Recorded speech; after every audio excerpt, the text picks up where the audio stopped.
Kathocia mwanya mwirori wa Kameme TV negakinya kahinda karia tukoragwo tugicemania thiini wa metha-ini ino na nigetha tukorwo tugikirunga igiri gwiraga utaumagaraga augaga no nyina urugaga wega na agathinja kamwati ndurume igicego uguo no nginya mundu akorwo akiumagara nigetha akorwo akimenya monene tondu gukiumagara ni kuona onene muthenya wa umuthi tugakiumagara na tugukorwo tugikiaraniria na mutongoria umwe waria moikaine gukorwo ari mutongoria njamba mutongoria wendete thayo mutongoria wendete uiguano na ari munini wa president bururi witu wa Kenya na akoretwo agithie na mbere na uteti wa kuhuranira kihoto kia andu othe gukorwo mari hamwe na makiguithania makiri hamwe uyu ti ungi ni mutongoria wa kiama kia Wiper Kalonzo Musyoka niwe tugukorwo tukiunanira nake njongo wa rucini rwa umuthi tukorwo tugikirunga igiri ciegi utongoria na ciegi horo wigie ungumani uri uratuika unyitetie merigo ko bururi-ini o ndomwe na hihi ri ni aramereria mata giturwa kia utongoria wa bururi kana hihi mwaka wa 2022 akwenda tukarora nako twambe tucenjiro hanini tuthie ruthiomi-ini rwa githweri na nigetha tukorwo tugikiguana nake no ukorwo gitwara tukiaranĩria na ithuĩ kuhitukira ndumiriri nini kuhitukira Facebook kuhitukira Twitter guku ni Kameme TV ni ngagitwo Maina Kihumo mucera wa mbare ya mutaimeri mawathani de wa Mwangi nake Maina ni hawa karibu sana mucera ni wega Maina kazi ni wenu wa Kamba wanasikia yote ya wadhunua wanasikia yote ambayo wamesema. Kwa mfano wamesema kwa lugha ya mama mundu utaumaluka asia nyinyano wezi kuua. Umesema hiyo kwa Kikuyu, ulisema nini hiyo? Kabisa. Rudia hiyo kwa utaumagaraga. Utaumagaraga. No nyino urugaga. Unaona naelewa yote hiyo. Kabisa. Kwa hivyo basi asante Maina. Umefanya vizuri. Nawatakia wasikilizaji ama wanaotazama Kameme FM mwaka mpya, kwa sababu bado mwaka ni mpya, wenye furaha na fanaka. Mwaka uliopita kusema kweli wa Kenya na dunia nzima tulipata changamoto kubwa kwa sababu ya ugonjwa wa corona. Bado corona ipo, ndio mimi na kuweka distant social distance yako hapo. Na tukimaliza nitavalia barakoa yangu niko nayo na alafu tunawa mikono kwa sababu bado hatujapata vaccination kama kule kwingineko, na kwa hivyo lazima tuzidi kujiandaa. Ingawaje hadi wakati huu tunaona angalau afuani kidogo kwa sababu tunaona positivity rate imeenda chini, lakini bado tusiweke kinga chini. Kwa hivyo niko tayari. Karibu sana, tutaangazia jambo hilo la corona kwa sababu kuna Wakenya wengi ambao wanauliza kama kweli ugonjwa upo wakiangalia mikutano ya kisiasa vile inaendelea. Lakini kabla hapo zamani tulikuwa tukiona jamii za Wakamba, Wakikuyu, Wameru, Waembu ni kama walikuwa na msimamo mmoja wa kisiasa, na kwa mara nyingine walikuwa pia wanapiga kura kwa pamoja. Kwa hivyo wakisema tunachagua huyu kiongozi ni kama walikuwa wanaenda kwa pamoja wote. Lakini miaka iliyopita kadhaa tumeona kama ule msimamo haupo tena. Sijui sababu inaweza kuwa nini kulingana na kuna sababu nyingi, lakini pengine ni vizuri pia tuangazie kama ambavyo umesema. Zamani zile wakati wa ngema ikiundwa, nadhani kulikuwa ngema Gikuyu, Embu, Meru, Wakamba. Na nadhani wakati pengine umewadia tuanze kufikiria vile waanzilishi, wazazi wetu, wazee wetu walivyokuwa kifikiria. Lakini nakumbuka shida ilianza wakati mmoja wakati wa mzee Jomo Kenyatta na rafiki yake wa dhati marehemu Paul Joseph Ngei, ambaye alikuwa anamtunza mzee Kenyatta hata wakiwa Kapenguria kwa jela. Wakati sasa Ngei na Kenyatta hawakuelewana, shida nadhani ilianza hapo. Ngei akaunda APP ambapo Wakikuyu wenzake walikuwa wanamuita Akamba polepole. Alafu na pia naye mzee Kenyatta of course na KANU nyakati zile. Lakini ikafika wakati Moi pia Paul Ngei akajiunga na rafiki yake tena. Urafiki ukawa hata wa ndani sana.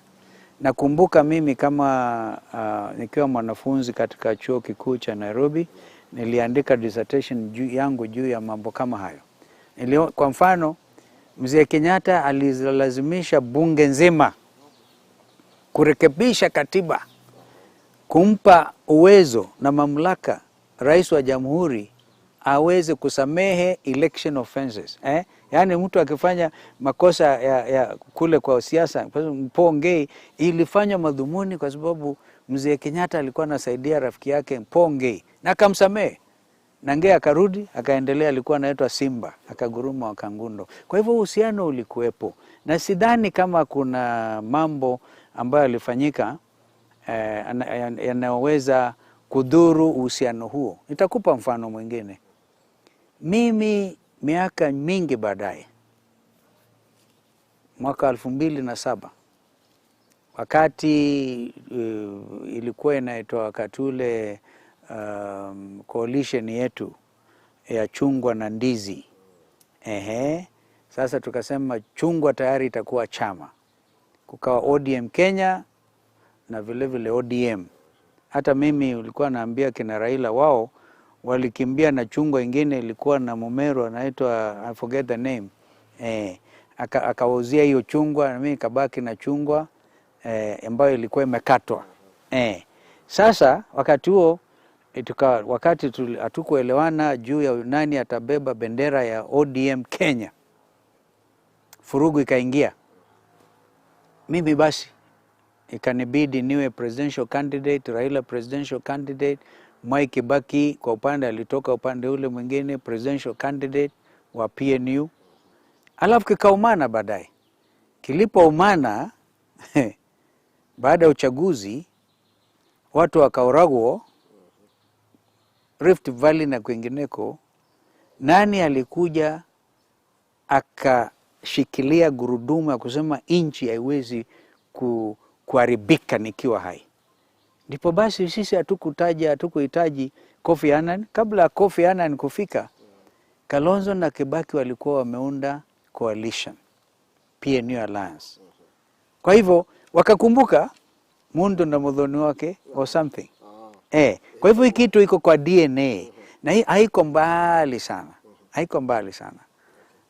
Na ndio wakati huu hivi karibuni, wakati Wiper Democratic Movement ikasema itafanya kazi na Jubilee, ilikubalika. Nadhani sasa hivi President Uhuru Kenyatta ako na sifa nzuri sana upande wa Ukambani na kwingineko ambapo Wiper iko na members. Kwa sababu ya national party, na utapata kwamba kwa mfano upande wa Kisii, upande wa Borabu kuna member parliament aitwa Momanyi wa Wiper, upande wa Wajir mjini ni Wiper. Kwa hivyo ni national party.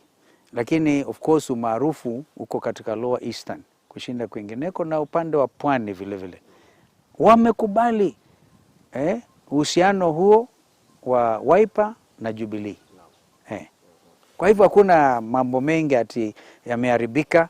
Na vile vile kuwe wakati mwingine kuna kutoelewana juu ya pengine sera za serikali, sera za chama na vitu kama hivyo.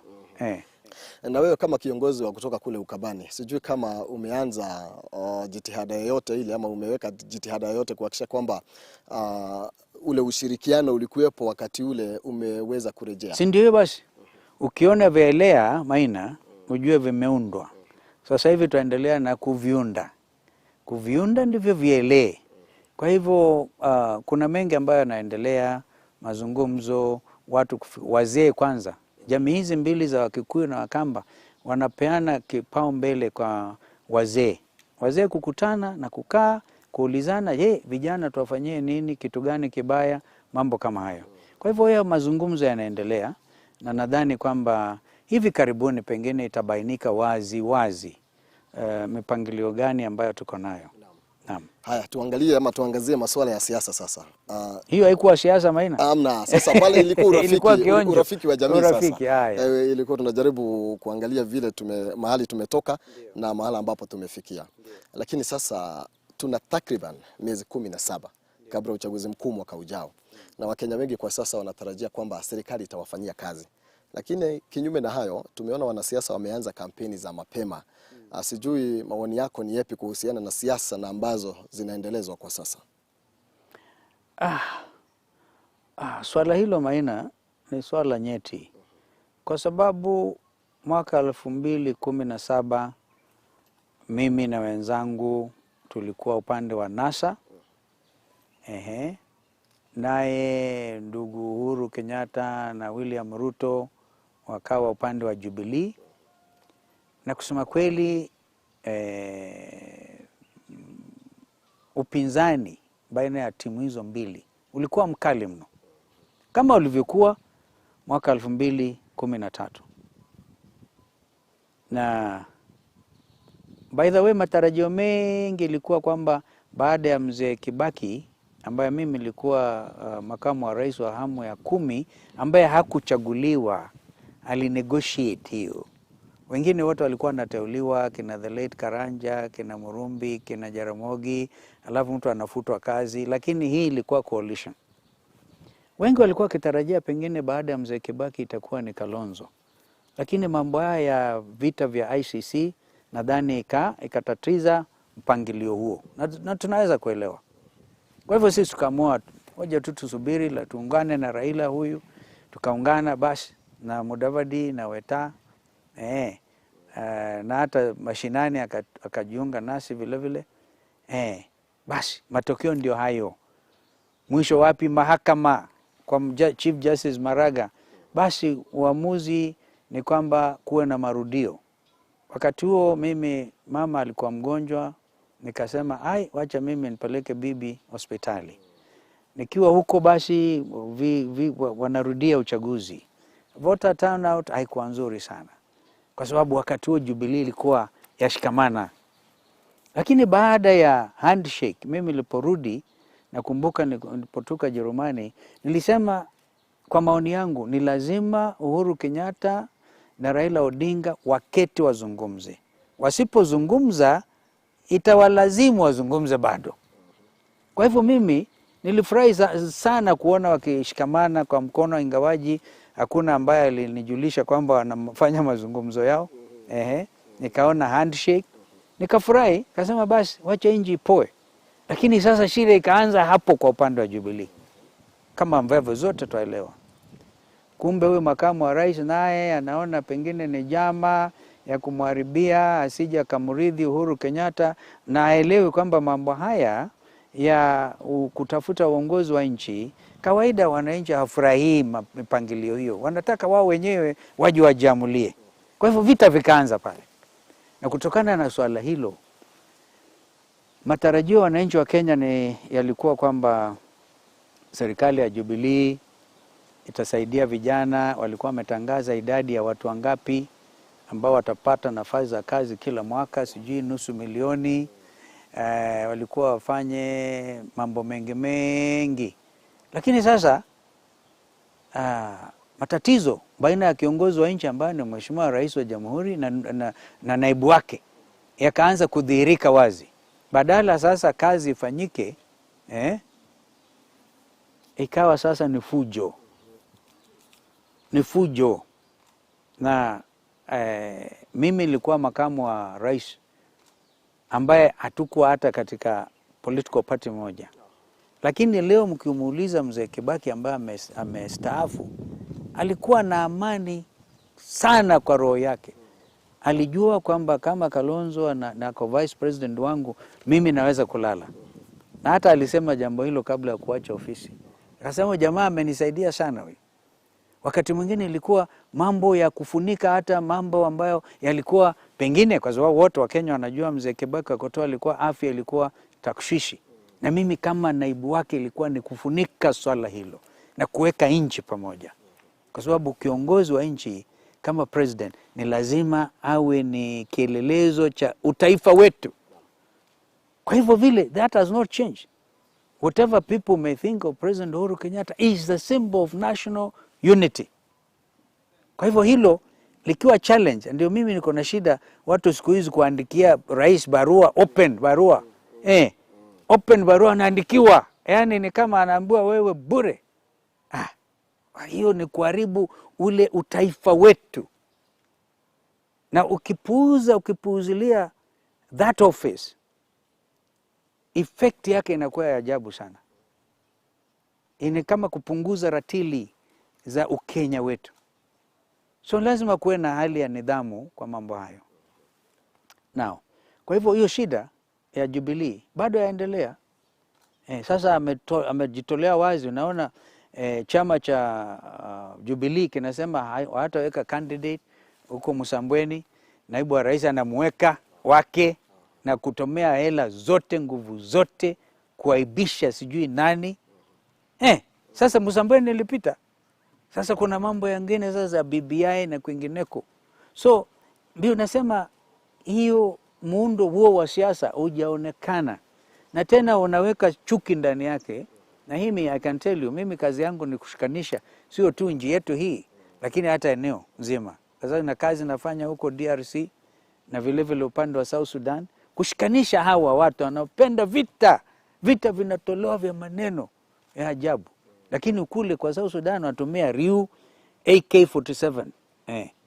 DRC Congo wakati wa Lumumba na hata Mobutu Sese Seko na kina Kabila hawajajua amani, lakini Mungu ametupatia kipawa cha kujaribu kuwasaidia. Lakini hapa ndio mimi nasema hivi, wahenga walisema wewe Kalonzo atengeneza kwa mwenzako na kwako kwa poromoka. Naona nchi yetu inaporomoka hasa kwa swala hili la mahasala. Yaani unaweka vijana chuki, na huku hawezi kuangalia. Wakikuangalia, ndio mimi kama mwanasheria nasema sometimes ni vizuri they call it lifting the veil. Tuangalie hiyo Maina ni mtu gani. Wacha huyu Maina anavalia tai ya Jubilee. Unaona, nataka nimwangalie Maina ni mtu aina gani. Wakifanya hivyo watajua kwamba kuna tabia ya kuleta chuki, kudanganya vijana wetu, na hivi kusababisha vita vingine ambavyo haviwezi kubalika. Mtu ambaye in terms of Marxism anajiita proletariat, lakini unaona proletariat ni masses. Na bourgeoisie mwenyewe mwenye yule capitalism kubwa zaidi ndiye anakuja kudanganya watu. Maajabu haya. Kwa hivyo this is the problem in Jubilee right now. Na hiyo Jubilee mimi naona bado nahimiza ni vizuri at least kuheshimu ofisi ya kiongozi wa nchi ambaye ni ofisi ya rais. That is where the problem is. Hapo the rain started beating. Hata kama mtu ni coalition, lakini I'm told wali collapse vyama vyote hivi, URP ika collapse. Hata Kalembe Ndile alikuwa huko ndani anasema chama yake iliibiwa. Sijui nani aliiba chama ya Kalembe amrudishie. Mambo kama hayo. Ikawa yote ni one thing. Lakini kuna wale ambao wanashikilia kwamba mtafaruku ambao umekuwepo umeletwa na salamu ambazo ama kati ya rais na Raila Odinga. Wanasema hapo awali hakukuwa na mtafaruku wowote. Sasa wao wawili wametuelezea wazi nia yao ni kuunganisha nchi, nia yao ni kusema kila baada ya miaka 5 badala kuwa na uhasama, vita, kwa watu kupigana na mawe. Na tumeona hiyo tabia imerudi hapa. Githurai tena Bama, vita. Hata kabla umesema miezi 17 kisha kabla uchaguzi watu wameanza fujo. So ikiwa nia yao ilikuwa ni kuunganisha nchi, na kutokana na hatua hiyo wakaunda ile team ambayo ilizunguka Kenya nzima, ikatoa manufaa. Waulize, amekatoa report juu ya vile wananchi wa Kenya watu wanaweza kuishi kwa amani kama ndugu na dada, bila kusubiri baada ya uchaguzi ni vita na mawe. Mimi sioni ubaya wa jambo hilo. Kwa hivyo handshake ilileta amani Kenya, tukubali hayo. Lakini kuna wengine waliona hii handshake ni kuniharibia mimi nisiwe rais wa Kenya. This is where the problem is. Na mtu mmoja hawezi kuwa Kenya. So naibu wa rais angejiunga pale akawa mstari wa mbele kushangilia. Mimi sikuwa consulted na Raila, anashangilia hawa. Nikijua kwamba ngoja wakati ufike tutaonana na mundu kumundu. Kulingana nawe, wakati umefika naibu rais angatuliwe ama ajiuzulu kwa ile ofisi kama vile ambavyo viongozi wengine wamekuwa wakishikilia? Nadhani yeye mwenyewe ajipige moyo konde. Aone kama a relationship becomes irreparably damaged. Sijui kama unaelewa sheria za wanaofanya maharusi.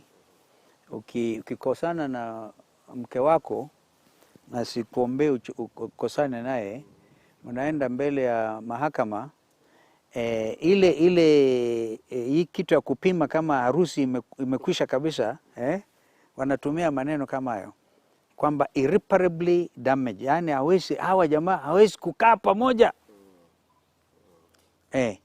Ndio basi jaji anasema ana grant divorce.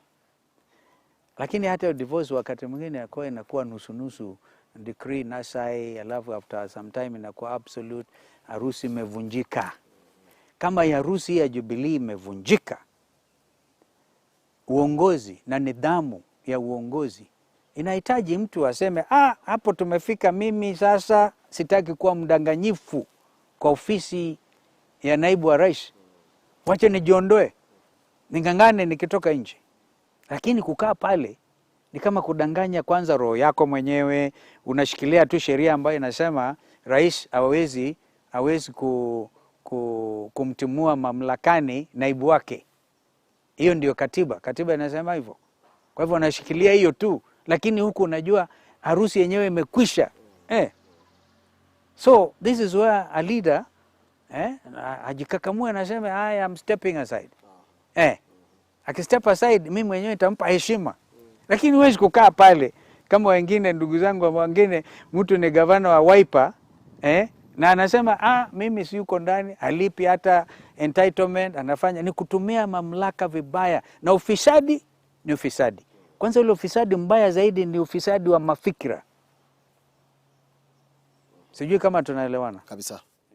Haya, na siasa ambazo umegusia za vijana kutumika kuzua vurugu kwa mikutano ya kisiasa, unaona kama kiongozi na mwanadiplomasia kama zinatuelekeza wapi?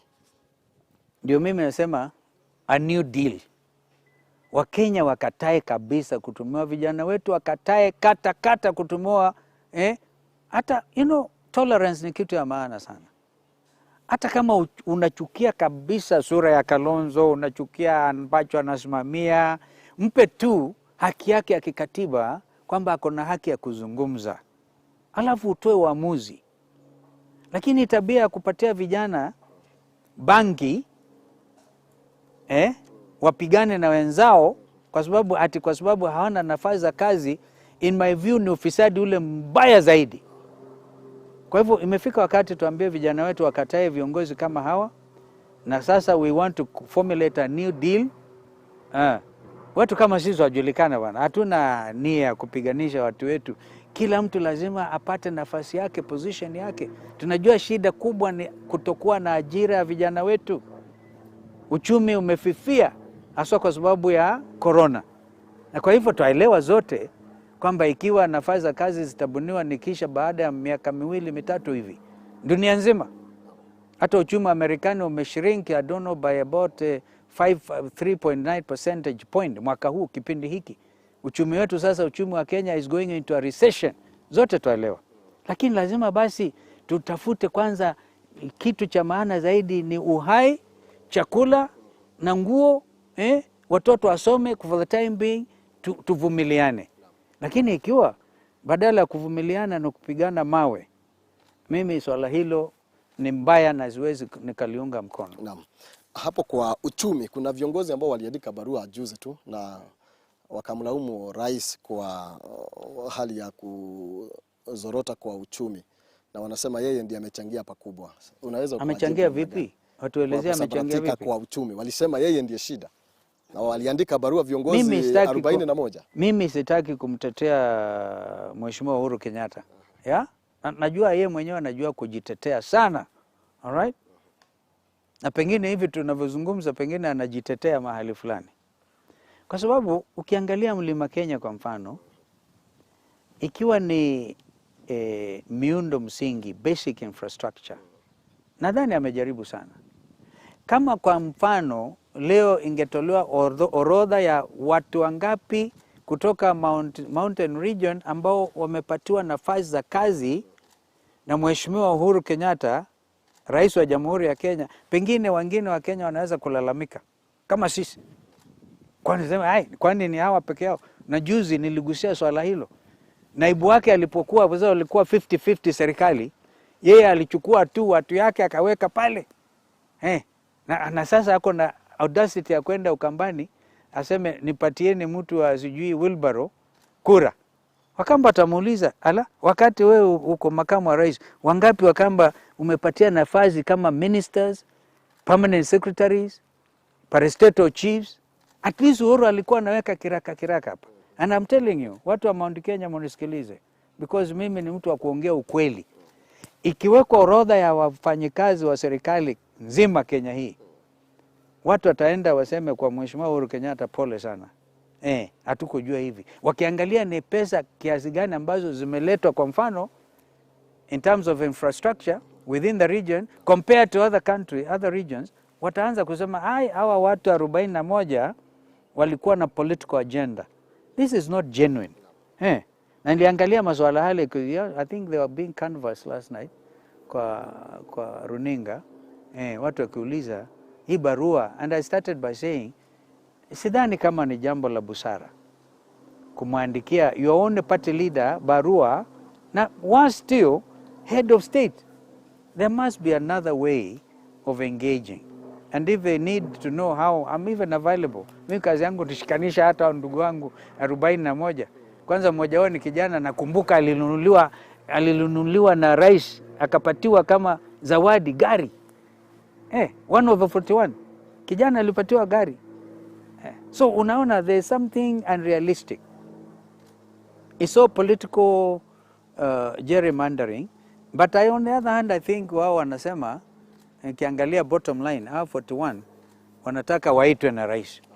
And I will encourage him, waite, engage everybody, listen to them. The words of the desiderata. Listen to everybody. Na wase wako ni upi kuhusiana na siasa za matajiri na maskini? Hizo ni hatari. That is what I called class war. Na mimi I think nilisema hilo wakati wa BBI 1 pale hapa katika Bomas of Kenya. Nikasema this is the worst that can happen. Yani incite class war. That is bad. Ni kama ndio nikasema juzi you know, the American rightists ambao walienda wakavamia Capitol Hill. The seat of power in American politics is Capitol Hill in Washington. Jamaa walikuwa incited against everybody else, and they go and commit treasonable acts. They do incredible things. This is not politics. This is now courting a revolution. And you can have two types of revolution. Revolution ambao ukianzisha we mwenyewe without defining it, vijana watakasirika, watupe pengine waue au unaita madynasty, wafanye nini, kisha baadaye they'll come for you.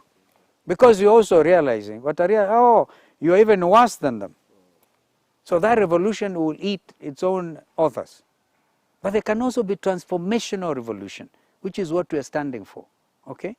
And this is where munaleta political party ideology. Yeah? Kwa mfano, mimi kama social democrat, what is it that I want to see for our people? Lakini sio kusema, matajiri wote tumalize na wale wengine. So ndio naona pengine watu wengine wanachoma vitu vya wengine. Kama example ya niliona mzee anapeleka mtoto msichana wake shule, sijui upande gani wa Rift Valley, alafu akitoka pale gari inagonga bodaboda, gari inachomwa. And that is causing a terrible situation in the country. I wouldn't go that way. Okay. Sasa tukuje kwa BBI. Kuna Wakenya ambao wanauliza BBI itasaidia aje nchi, haswa kupigana na siasa za ukabila, umwagikaji wa damu na mambo mengine. Unajua, BBI inaitwa Building Bridges Initiative. Kwanza ilisema isionekane hii BBI ni mambo ya Uhuru na Raila.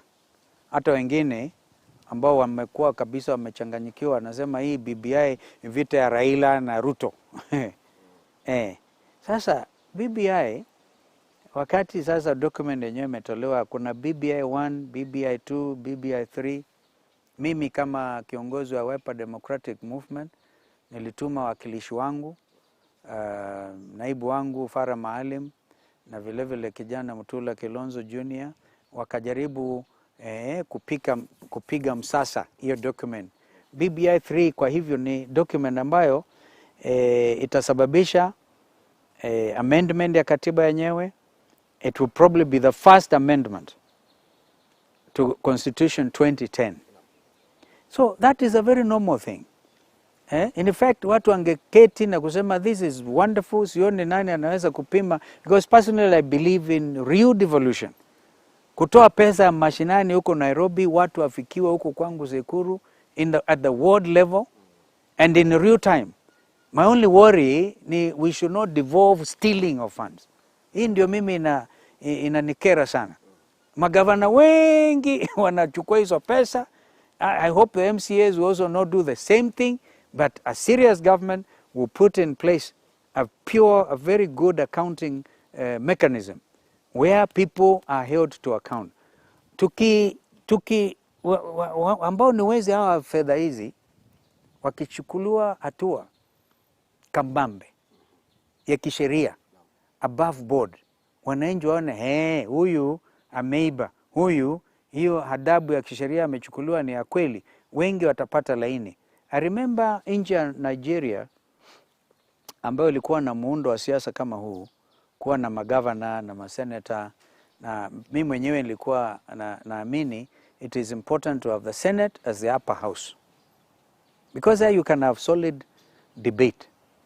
Hii bunge itakuwa na wajumbe wengi, and some of them use it as a mahali ya kujitafutia biashara na vitu kama hivyo. So quality of debate imeenda chini sana. BBI, if we were to be sincere, kuna mambo mengi ajabu. Lakini watu wanarukia tu kusema wengine wanajitafutia nafasi za kazi ili kuchafua akili za watu. So ikiwa county zitapata mgao wa fedha 35% up from 15%, na ikiwa pesa hizo zitaenda chini hadi kwa constituency level na ziende kwa ward level na ziwe zimesimamiwa vizuri, nadhani ni muundo wa kustrengthen devolution na kuleta ugawaji wa fedha. Ukifika pale chini, that is when we shall now lift our people out of poverty. Sasa hivi we have a border economy. What I mean by that is, nakumbuka when I first went to China, nilikuwa naona baiskeli, hata wacha pikipiki, baiskeli kila mahali. Beijing ilikuwa imejaa pikipiki, baiskeli. Alafu after that ikajaa pikipiki. Ukienda Beijing sasa uoni any of those, because that country has been able, President Xi Jinping has been able to lift. In fact, I've given a press statement to support what they are doing, because the Secretary General Guterres anazungumzia how China has managed to lift millions of its own population out of poverty. The only way we can lift this ni kwamba watu wapate pesa mashinani na hizo pesa zitumike vizuri. That is how we shall lift this country. Kwa hivyo mtu anayepinga BBI ambayo inafanya maajabu kama hayo, pengine hana nia safi, nia yake ni kuchukua mamlaka, alafu uwe unashikilia kila kitu. Watu wakuja wasema mtukufu rais, hata utukufu wa rais utarudi. Mtukufu rais, tunaomba barabara. Mtukufu rais, tunaomba silanga hapa. Mtukufu rais, nchi imetoka huko.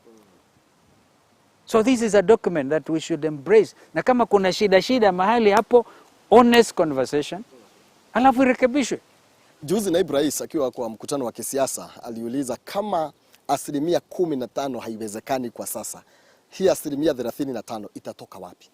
By growing the economy. Namjibu straight. You grow this economy by double digit. But you can't grow the economy even by single digit ikiwa utararua kila kitu. Ikiraruliwa itatoka wapi? Yeah.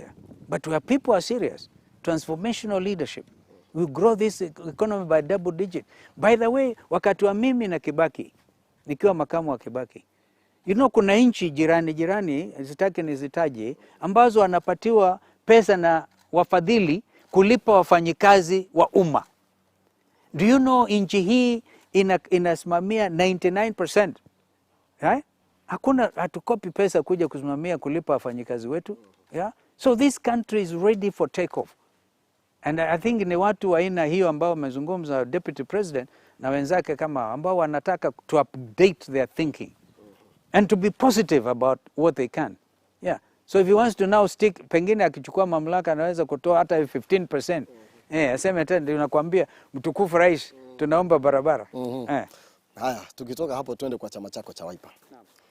Kuna watu ambao kuna fununu kwamba kuna muungano ambao uko jiani unakuja kati ya chama chako cha KANU, kati ya Gideon Moi, ANC Musalia Mudavadi na Moses Ford Kenya Moses Wetangula. Je, ni ukweli kuna mpango kama huu ama ni fununu tu za? Kwa sasa tuko na usawa wa mafikira kwamba kama vile Mheshimiwa Musalia alieleza, wako na by-election Matungu constituency. Ford Kenya pia kuna by-election upande wa Kapuchai in Bungoma County.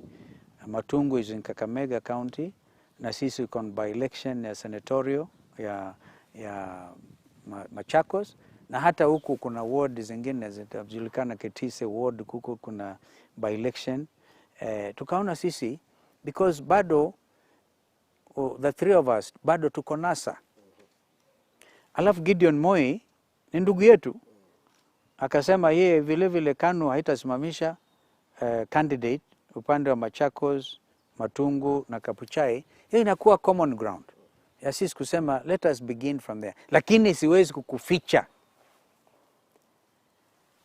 mimi nilizungumza kwa mazishi ya mamake Musalia Mudavadi na nikamuhimiza Mheshimiwa Uhuru Kenyatta achane na wengine, sisi tusonge. Tumeanza safari, hakuna wakati wa kupoteza. Miezi 17 nchi itakuwa na uchaguzi. Ni lazima kuwe na muundo mpya, what I actually want to call a new deal. One time I spoke of one Kenya movement. Pengine wakati umewadia. One Kenya, one people. This is it. The real patriots wajitokeze. Weta put it very well. Hatutaki watu wanyakue nchi na kukimbia nayo. Kwa hivyo, we are thinking, and clearly not even the four of us, we are going to expand that group ya kuokoa nchi yetu bana. One Kenya, one movement. Bila chuki, bila wizi. Kwanza sisi wanawaipa tunasema kazi bila wizi. Kwa hiyo tunatambua kwamba post-COVID hii nafasi za kazi ndizo hizo zimefifia. Na ndio mimi kwa mfano nikasema we must think out of the box.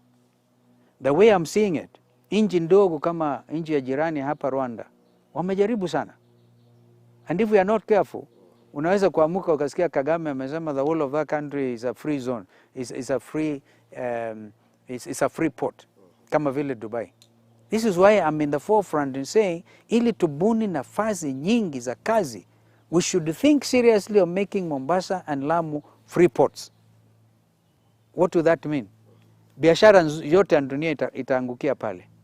Na unaona watu wetu ambao wenye malori, tractors na wengine logistics farms wanalia kwamba mali yote inabebwa na SGR. Kila mtu atakuwa na enough kazi ya kufanya. That is how we will grow this economy. Just a thought. All right? Na tunafikiria mambo juu ya hayo. How we can actually, we have the experience. Tunajua nchi. Sisi sio wafisadi, yajulikana wazi. And we mean well. Lakini hapo kwa ufisadi, mheshimiwa, kuna wakati ambapo naibu rais alikutaja na kusema kwamba umenyakua shamba la serikali ya Malauma. Ukweli wa shamba hili ni upi? Ndio mimi nikapeana mfano pale Machakos juzi. Nikasema mtu mmoja pale akaenda akamuibia mwenzake. Alafu alimuibia nguo yake actually. Akamuibia nguo. Na ni mwenda wazimu. Akikimbiza na hizo nguo na akisema na yule sasa huyu amebaki uchi, anakimbia na jamaa anasema mwizi yule. Basi ako uchi na nguo zake ndiye amemuibia. What does that tell you? Yaani mtu anashauti mwizi na ndiye mwizi zaidi. Maajabu haya.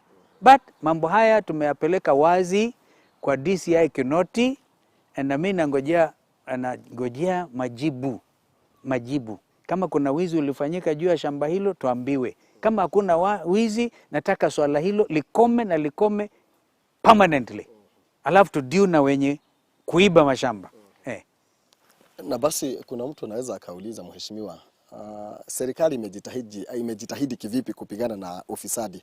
Kama wewe mwenyewe ulisema naibu rais ameiba, amenyakua hii na hii na hii, lakini hatuoni hatua yoyote ambayo imechukuliwa hadi kwa sasa.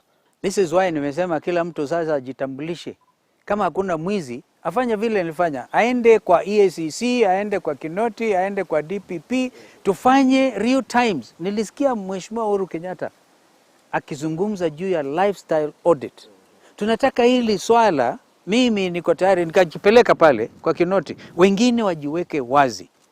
How many people actually do declaration of assets?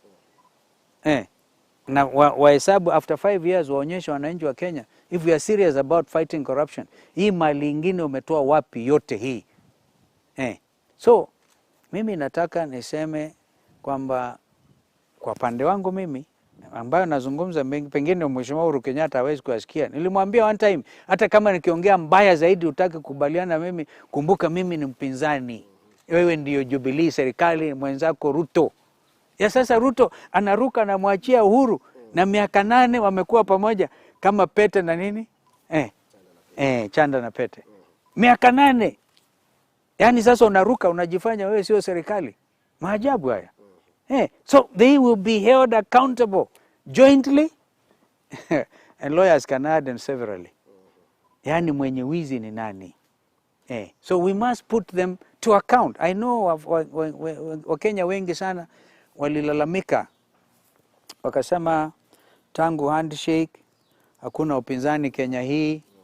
Wanasema sasa hii handshake nini, but we are still putting them on notice. Aswa mtu ambaye anaruka mwenzake na kusema wewe ndio umeshindwa na kazi na wewe wenyewe amekuwa namna hiyo. Kwa hivyo lazima Wakenya wapekue maneno haya kwa mafikira zao na wajue kubainisha wazi kwamba hapa kuna hali ya juu sana ya udanganyifu wa kisiasa.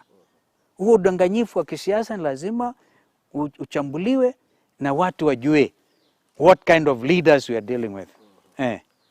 Kuna mtu anaweza akauliza mheshimiwa, tofauti yako ama zako na naibu wa rais zimechochewa na nini? Kwani kuna wakati ambapo aliyekuwa mwandani wako wa karibu sana Johnston Muthama alikuwa nani alisema watu wanasema ati alikuwa karibu wapi nini?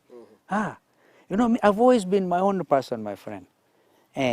So watu wanajibandika mataito ambayo hayajulikani kwamba huyu alikuwa karibu sana na yeye, huyu ndio financier wa Wiper. I want to tell you, Wiper is a mass movement funded by his own members. Okay?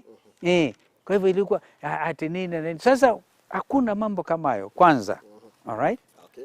Number 2, sijui tofauti, hakuna tofauti. Ni vile tu naibu wa rais alinirukia. Sasa akaangukia kwa mtego mbaya zaidi. Sijui atajitoa vipi kwa heshima hiyo. Kwanza akijibu the 10 points ambazo nimeraise. Na bado naweza kuleta zingine. So I have no problem. Kile ambacho niko nacho ni kwamba naheshimu kila kiongozi. Na mheshimu William Ruto, na mheshimiwa Uhuru, na heshimu even those brothers you are referring to.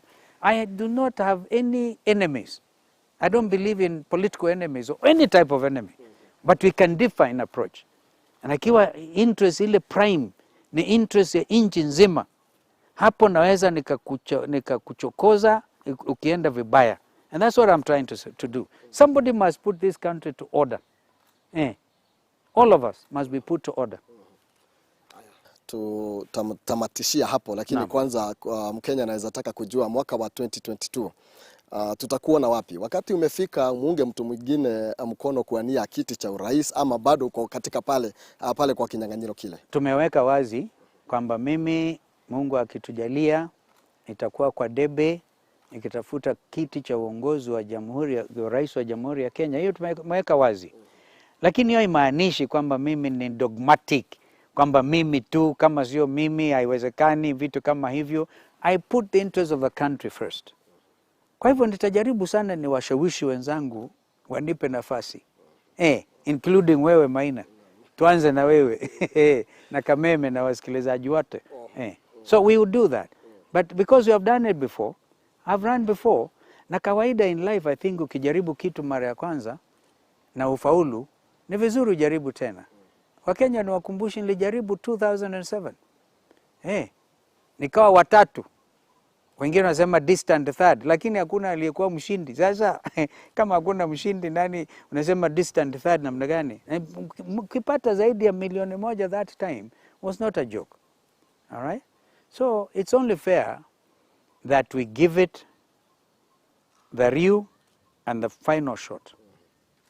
Bila kuogopa, bila chuki, because we'll be announcing tukienda mbele. Tutakuwa tukitoa matamshi juu ya jinsi tunaona safari yenyewe tunaweza kuianzisha. Isiwe tu ni maneno ya kuropokwa na maneno na ufanye lolote. Kwa hivyo tunajiandaa vilivyo.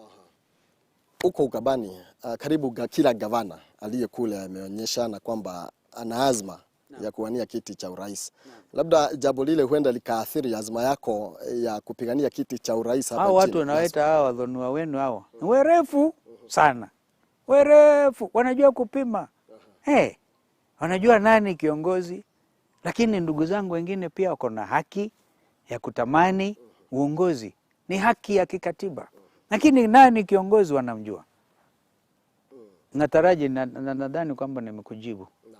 2013 umesema kwamba kila mtu alikuwa anadhania kwamba wewe ndio utapewa kiti cha urais. Naam. Labda nimesikia baadhi ya viongozi wakisema kwamba nyinyi mko na deni yangu, kwanza mnafaa kulipa hiyo deni. Je, kwako namna gani? Deni ya kisiasa jameni. Hakuna mambo ya kulipa deni. Siamini hiyo. Kiongozi atainuka, kiongozi atajitokeza. Na akijitokeza, Mwenyezi Mungu mwenyewe ndiye uunda viongozi. Na pengine unaweza kuwa na mjadala, viongozi je, wamezaliwa ama wanajipata kuwa viongozi. Mimi naamini Mungu anapanga. Ukiangalia katika kitabu cha Jeremiah 29:11 inasema kwamba I have plans for you. Na ingine inatokea hata kabla in your mother's womb. It doesn't matter how long it takes. Na hiyo sio deni ya mtu. Hiyo ni Mungu anapanga. Kwa hivyo mambo ya kwanza kulipana madeni, mimi mwenyewe nilisema kama ni kulipa deni miaka 10 wakati tuliungana na Kibaki. Nakumbuka baba yao alikuwa first candidate Embakasi pale, tukamweka baba yao PNU Alliance ya ODM Kenya na PNU. Alafu tukamweka Yusuf hapa Kamkunji, tukiwa kitu kimoja. Na the late Mechuki tukikampaign na yeye na mzee Kibaki huyo. Hata Kibaki alikuwa akisema huyu kijana, because aliulizwa na Ambassador Afei, who was one of the vice chair of Wiper Democratic Movement, that time ODM Kenya, Ikulu. Akaulizwa na Afei, na wewe tukikubali tusaidie wewe mheshimiwa tuunge coalition ya PNU in 2012, because the election was supposed to be 2012. Utaunga na nyinyi candidate wetu. Mheshimiwa Kibaki alisema, hiyo ni rahisi sana. Kwanza mwenyewe anajua kujitetea. That's how he put it. But it did not happen. Mimi siwezi kwenda kumdai mzee Kibaki ati wapi kiti changu. It cannot work. So no, hiyo mambo ya political indebtedness should not apply. Should not apply kabisa. Lakini wakati sasa uwanja uko wazi, kama ndugu Uhuru anaenda nyumbani, basi tungangane hao wengine. Haya, maneno yako ya mwisho kwa Wakenya na watazamaji wetu. Na watakie ni watazamaji wetu, kusema kweli, kama ambavyo nilianza kusema, mwaka ambao utakuwa na afuani. Sababu mambo ya ugonjwa wa corona ni mabaya sana.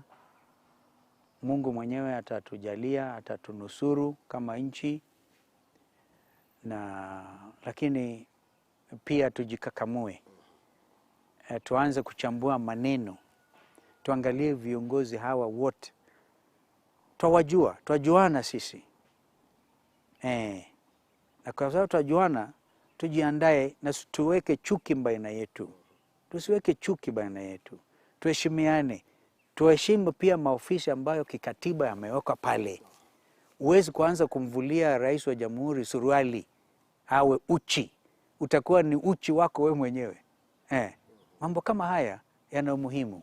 Na nazungumza kama mmoja wetu ambaye ako na uzoefu ya vile tumekuwa kama jamii ya wananchi wa Kenya.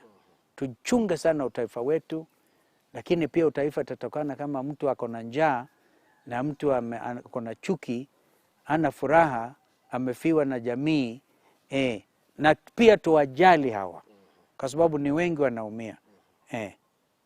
Naam, tumeshukuru sana kwa wakati wako na najua nitakutafuta wakati mwingine. Sawa. Na ili tuzidi kuzungumza pamoja. Asante Maina. Karibu sana. Barikiwa sana. Amen.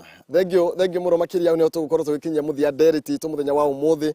Twina muheshimi wa Kalonzo Musyoka na uria mutongoria wa kiama kia Wiper na akiuga mwaka wa 2022 ni agitangathite ati ni agakorwo ari ndeve-ini no akiuga kungikigia na maundu mangikiaraniria we ndakirugamite handu hamwe ta gitingi ngetuma ina kihumo ma mucera wa bare ya mutai Meri ma wathani Dewa Mwangi nake Maina ni awa tukorwo tukinyitanira na Wangeci wa Kariuki thiini wa ikereka riri ringi ndugetikire gukorwo githie kuraihu.